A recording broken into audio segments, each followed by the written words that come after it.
Folks, we're back at it again. Shane O'Mac with me. I'm Joe the Fan for Just Win Bets Baby Network. Shano, we just got on here, and there is, of course, some news to share. Yeah, so unexpectedly today, the Indianapolis Colts tweeted out this afternoon, actually probably this evening, that their owner and CEO, Jim Irsay, passed away. It said he passed away peacefully in his sleep this afternoon. Very, very sad news, came unexpected. He was 65, I think, years old. So still pretty young, guy there. The Irsays are pretty famous in football history because they're the team that moved the team out of Baltimore in the middle of the night. He didn't do that. That was his dad. Right. But it's just that sad news that came out of nowhere.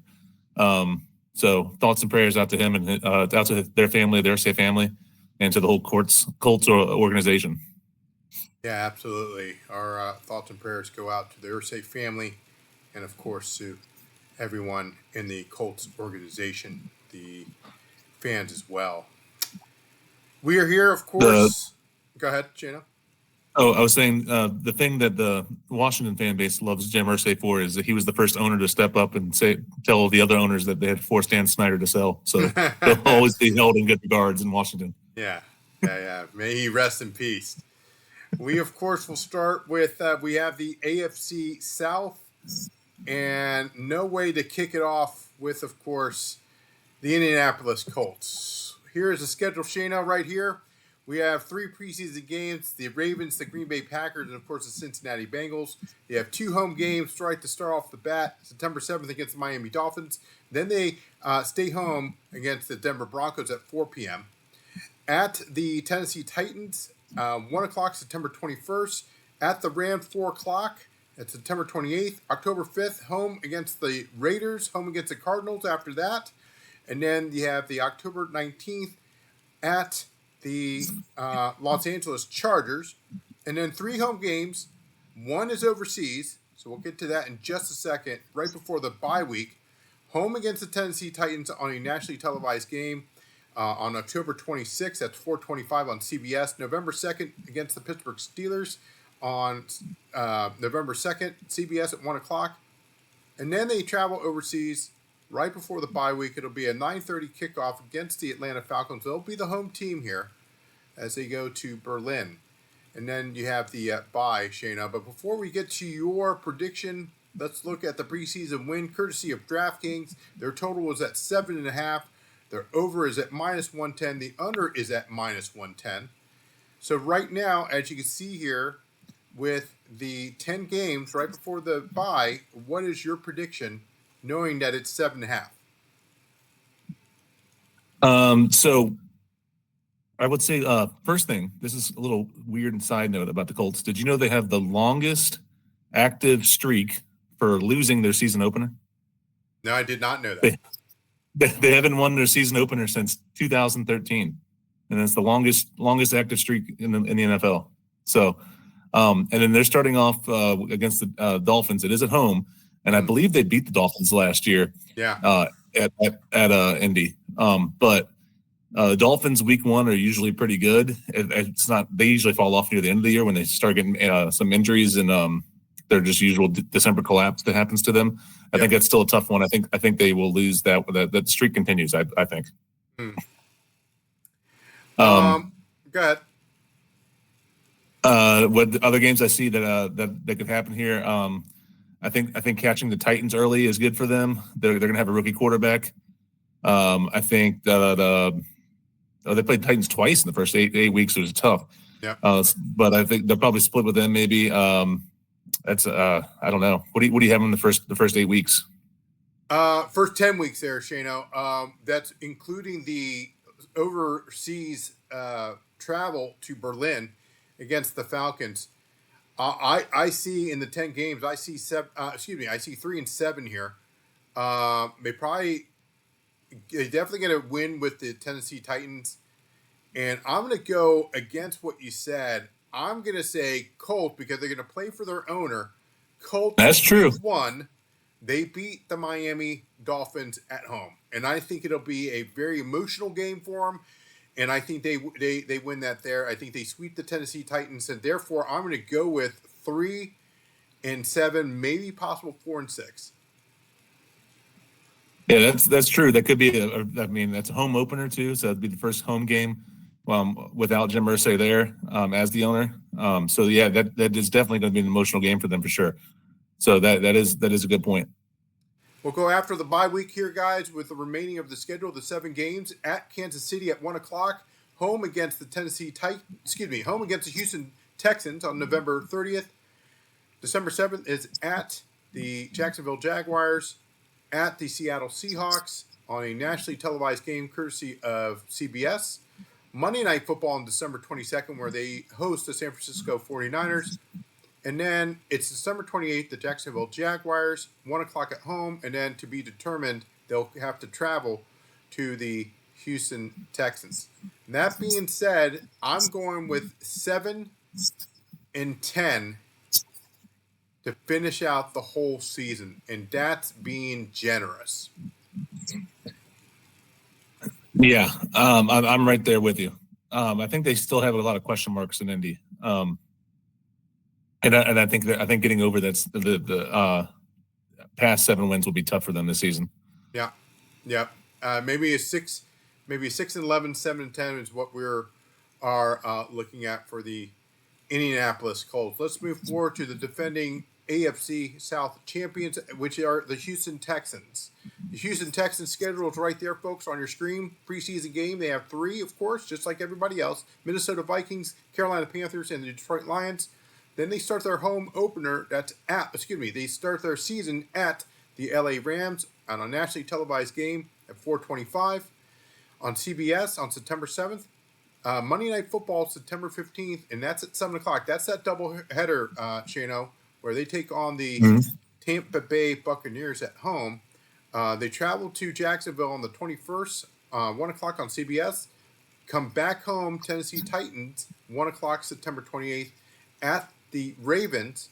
This is right before the bye at the Ravens, 1:00 October 5th on CBS. And they have the bye week on week 6. So we'll stop right there. There's 5 games right there. These are tough games. What's your thoughts on these 5? And keep in mind, the DraftKings preseason win total here is at 9.5 over, and it's at even the money. Over 9.5 is at even money. That means they have to win 10 games, the Houston Texans, and their under is at -120. That's a pretty rough start there in the first 5 weeks of the season. And there's some changes that happened in the Texans, right? So they traded their premier left tackle, Laramie Tunsil. So what's that new offensive line going to look like? Trying to protect C.J. Stroud, who is like an up and coming young star. How are they going to protect him? I think starting off against the Rams is tough for that, especially in L.A. They got a decent defensive line even since Aaron Donald retired. They still have some good young pieces out there. The Buccaneers are a tough team. I think they beat Jacksonville and they beat Tennessee, and then at Baltimore is rough. So I think to see them going 2-3, 3-2 at the best. Yeah, I see 3-2. I think they take care of Tampa Bay at home. I don't think Tampa Bay does well traveling, and it's going to be on turf compared to grass when you have that in Tampa Bay. So I think that the Tampa Bay Buccaneers, who tend to start a little slow as well, we'll see how that works out for them. All right, so after the bye week, they'd have another Monday Night Football, which is a doubleheader. And I believe, Shana, you're going to be staying up for that one, where they're taking they're taking on the Seattle Seahawks in Seattle on October 20th at 10 p.m. Then they have 3 home games: San Francisco, Denver, Jacksonville, all 1:00 games there. 2 Fox games, 1 CBS. At the Tennessee Titans on week 11 at 1:00 at November 16th. Home against the Buffalo Bills, and that's a Thursday night game there, Shano, at 8:15 on November 20th, November 30th. So they get that 10-day rest until they play the next game at the Colts. And then Sunday night, December 7th, at the Kansas City Chiefs, and that's going to be on a Sunday night game. December 14th, home against the Arizona Cardinals. Home against the Raiders on the 21st of December. And then to be determined, that's an away for the Chargers, so that'll be at the Chargers and at home against the Colts. Again, I'm going to remind everybody the DraftKings preseason win total here is at 9.5. What are your thoughts? That's a long stretch of games. They have Yeah. earlier bye week, so that always comes into play, especially those late part of that stretch there. I think it's not an easy schedule for sure, No, but not at I all. think I think I have them at 9-8. Yeah. I don't think they get the. I don't think they get the 10. I think the Seahawks and Seattle is tough. I think they could. I think it's a coin flip game to me. I think that they'll lose to the Chiefs. I think they'll lose to the Chargers. Raiders, I think, will be a lot better by week 16 when they play them. Yep. I think it's a tough schedule. I see them at 9-8 for the season. Yeah, they just missed the kicker there, so I don't see them getting 10 wins either. But may want to put a little pizza money on it if you think that the Texans will get 10 wins. But this is, again, a very tough schedule for the Houston Texans. So let's move on to, of course, the Jacksonville Jaguars. Right here, we have, of course, their win total, courtesy of DraftKings. Their total is at 7.5. The over is at -125. The under is at +105. So again, the total is 7.5. So that means they would have to get 8 wins if you want to hit that over at -125. 3 preseason games. They have the Steelers, the Saints, and the Dolphins. They start their home opener against the Carolina Panthers on September 7th at 1 o'clock on Fox. They travel week 2 to the Bengals. That too is a 1 o'clock game. Home against the Houston Texans. Again, a 1 o'clock game on September 21st. At San Francisco 49ers. That's a nationally televised game on Fox against the San Francisco 49ers.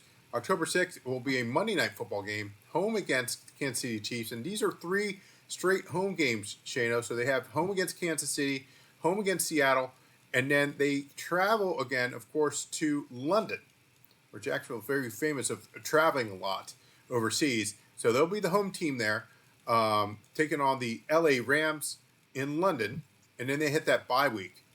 The total here is 7.5. I will go first and say that I really don't see the Jaguars, getting 2 wins here in the first 7 games. I think they might even go 1-6, to be honest with you. Yeah, that's a brutal schedule there. I mean, from I could see them probably winning the Panthers game at home. That's pretty good. Panthers don't have a great defense. Jacksonville is didn't they get new coaches and Liam Cohen, the head coach there now? Yep.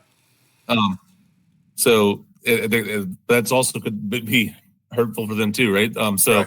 But Panthers don't have a great defense, so I can see them maybe winning that one. Bengals is tough. Texans we just talked about. I just said Texans will probably beat them that game. Yeah, I'd say 2 and 5.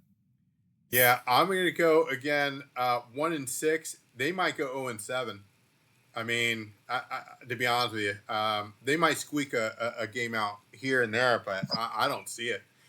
After the bye week, of course, you have 2 road games at the Las Vegas Raiders, at the Houston Texans, both one at 4 o'clock on Fox, one, of course, 1 o'clock on CBS. Home against the Chargers at 1 o'clock on November 16th. And then they have 2 away games there, Shano. They've got at the Cardinals, at the Tennessee Titans, home against the Colts, home against the Jets, at Denver, at the Colts on the 28th, and then to be determined home against the Tennessee Titans. The schedule tends to lighten up for them, and hopefully they are on the same page. I don't see them getting to 7 wins at all. Yeah, the schedule definitely is easier the second half of this year there, it looks like. But when you're starting off with 1 or 2 wins coming out the first half of the season, it's hard to get to 7, right? Yeah. It's hard to string together wins in the NFL unless you're like a really good team there. I see them at best 7-10, but I'm going to say 6-11. Yeah, that under's looking pretty good. I'll be honest with you. At plus 105, you want to get on that quick. I really don't see him getting seven. They'll probably get 7 wins, but I don't see him getting 8 wins. There's no way. I think the Raiders will look good. Yeah. Side note about the Jaguars. They drafted Travis Hunter. Do you think he's going to play mostly offense, mostly defense? You think he actually plays both? I think he should play defense. I don't think in the NFL it's a different animal from college. I'm not saying that the young man can't do both, but if I'm the owner, Mr. Khan, I would totally suggest that he just plays one way. That's a huge investment that this young man's getting, and he's very talented. Don't get me wrong, but I think he needs to master his craft in one position, and I believe he's a very dominant defender than on offense. But again, that's my opinion. Would you do anything like Dion, like have a couple packages for him, like a couple plays, put him in for offense? Yeah, I mean, you can do something like what they did with Debo in San Francisco. I know Debo doesn't play both sides of the ball, obviously, but he's primarily a receiver, and then they use him as a running back. So, yeah, you could do something like that and put him out at wide receiver or maybe in the slot. But I really don't see him being a rookie. I don't want, if you're someone that just drafted someone like that, and keep in mind, Shano, they moved up in the draft to get. They gave up a lot for him, so that's why I was curious. What do you think they would do? I don't think you should burn him out. Yeah, what I heard from a bunch of former players, they're saying there's like it's not just like playing both ways that's tough. It's tough on your body, all that stuff either. There's like, but the amount of film that an NFL player watches just playing one position on just defense or just offense. Right. It's like there's no way someone can prepare the same way going both ways. Sure. I think in time he could probably do that like Dion did, like Deion Sanders, but I don't think right off the bat. I don't think he's a rookie. So, and I got nothing against the young man, but I wish him the best of luck. But if it was me, I would highly suggest going one way. Either you go into offense or you go on defense. And I think defense is the way to go. Maybe put some packages here and there, sure, but that should be later on in the season. Well, even Dion wasn't full time both ways. Right. Like he would play defense full time, and then they'd have like 20 to 25 plays they put him in on offense. Right. But yeah, I agree. I would stick to him on one side of the ball first. Right. Let's finish up with the AFC South with the Tennessee Titans. And there, folks, there is a schedule. DraftKings, of course, is providing their preseason win total at 5.5. So that means, folks, they got to win 6 games if you want to hit the over. The over's at minus 150. The under is at plus 125. So let's go through this schedule here. Their preseason: Tampa Bay Buccaneers, the Atlanta Falcons, and the Minnesota Vikings. They start off in a way. They travel to the Denver Broncos at 4 o'clock on Fox. Then 2 home games, the LA Rams and the Colts. Then they have 3 away games, back to back to back. Houston, Cardinals, and the Raiders. Then they go home against the New England Patriots. That's a 1 o'clock game on October 19th on CBS.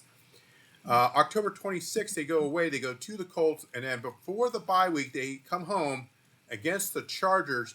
This is week 10. The Titans has a very nice time to get the bye. But with this type of schedule, what are you seeing as within these 9 games? What do you think their record's going to be before the bye? It's tough to call with the Titans, I think, because they do have a rookie quarterback that's going to be starting, most likely. They haven't named him the starter yet, but Cam Ward was the first overall pick. And in today's league, the first overall pick plays, so it's not like he's going to be sitting on the bench. So with that first overall pick, if he turns out to be like the Jaden Daniels of last year, then that might be okay. But sure. I don't see that coming off. That's the anomaly there, right? That's not the norm. Right. So I think it's a tough schedule to open up. There's a couple games in there where they might squeak out 1 or 2 wins here.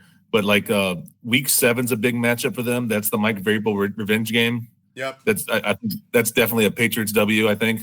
I think Vrabel's pissed that they fired him because he did pretty well there in Tennessee, I believe. Absolutely.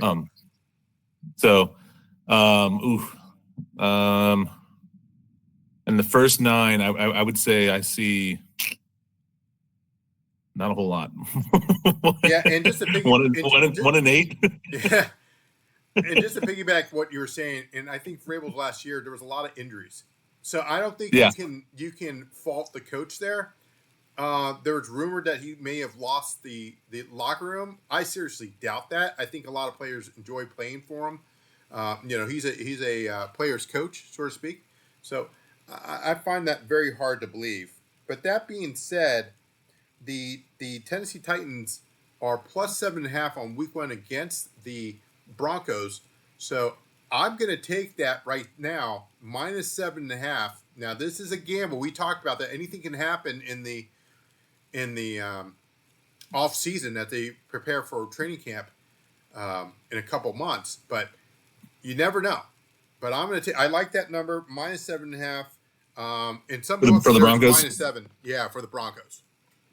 Yeah, I like that too. The Broncos had one of the best pass defenses last year in the league, and they have a great defense.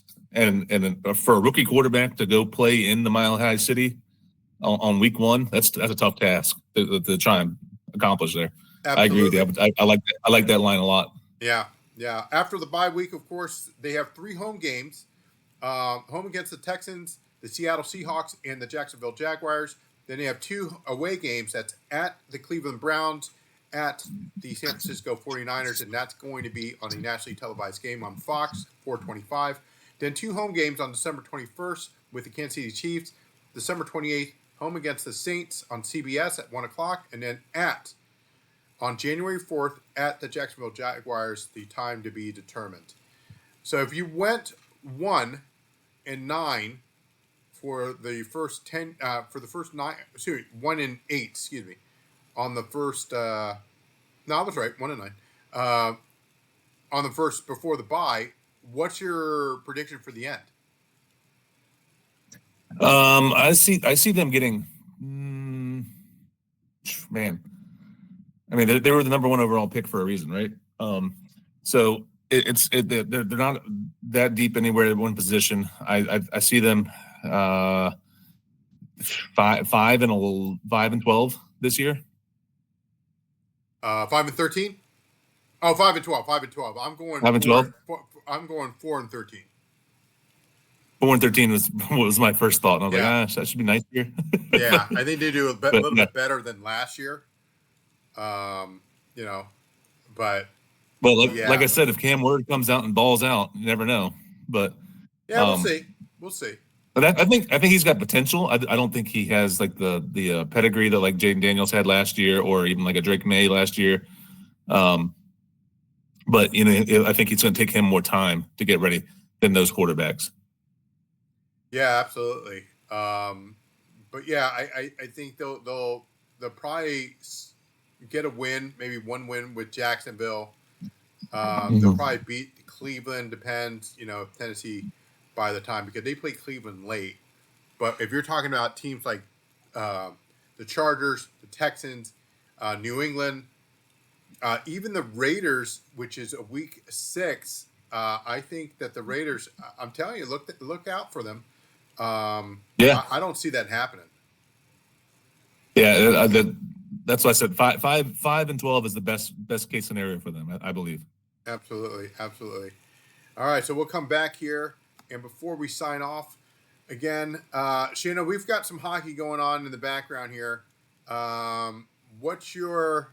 I believe the score is at 1-1, and we picked the Dallas Stars to win in 60. Yep. So Dallas Stars have been pretty much they've been dominant at home this postseason.